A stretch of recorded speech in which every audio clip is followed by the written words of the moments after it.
নমস্কার, শুভ সন্ধ্যা। উপস্থিত সবাইকে আমার বড়দের প্রণাম এবং আমার সন্তানসম সকলকে আমার ভালোবাসা। বৈশাখ মাস মানেই রবির মাস। এই রবি ঠাকুরকে শ্রদ্ধা জ্ঞাপনের জন্য আজকে আমার তার প্রতি শ্রদ্ধা নিবেদন আমার নিজের লেখা একটি কবিতা। রবির জন্মদিন। ঠাকুর ঘরে বসে জন্মদিনের পায়েস রাখছে মা।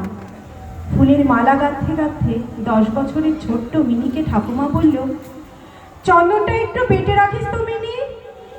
মিনির তখন জোর কদমে নাচের শেষ প্রস্তুতি চলছে। বসার ঘরের টেবিলের সাদা চাদরে রবীন্দ্রনাথের ছবিটা সেজে উঠেছে রজনীগন্ধা আর গোলাপে। আজ যে তার জন্মদিন। 3 বছরের ছোট্ট বর্ণ তার মাকে জিজ্ঞাসা করে, মা, আজ কার জন্মদিন?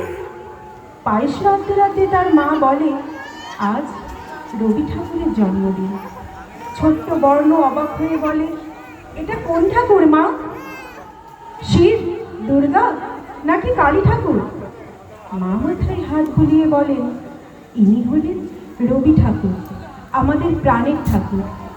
ওই যে টেবিলের ওপর সুন্দর ফুলে সেজে গুজে বসে আছেন, আজ তারই জন্মদিন।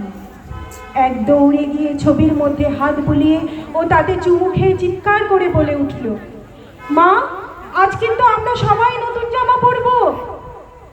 মা, রবি ঠাকুরের জন্মদিনে আমরা তাকে কি উপহার দেব? রবি ঠাকুরের ছবির সামনে হাঁটু গেড়ে বসে মৃদু সুরে মা বললেন, তার লেখা গান, কবিতার অমৃতের ভাণ্ডার থেকে তুলে দেব তার জন্য কিছু উপহার। কথাটি শুনে এক দৌড়ে ভিতরে চলে গেল বর্ণ। সন্ধ্যাবেলায় নতুন ধুতি, পাঞ্জাবি, শাড়িতে রবি ঠাকুরের জন্মদিনের ঘরোয়া অনুষ্ঠানে উপস্থিত সবাই। একের পর এক নাচ, গান, ফুল, ধূপকাঠির গন্ধে শ্রদ্ধায় ভরে উঠল চতুর্দিক। ছোট্ট মেয়ের হাত পা নিচে উঠল ফুলে ফুলের ছন্দে। সাদা পাঞ্জাবি পায়জামায় বর্ণের শ্রদ্ধাঞ্জলি, মা গো, আমায় ছুটি দিতে বল। খেলার ছলে কোলে বসিয়ে মা তাকে শিখিয়েছিলেন কবিতাটি। হাততালিতে মুখরিত হলো চতুর্দিক।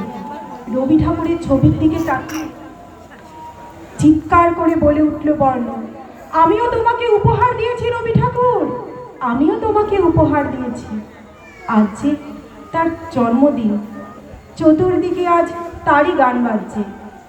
এটাই রবির তার উপহার, আজ যে রবির জন্মদিন। নমস্কার।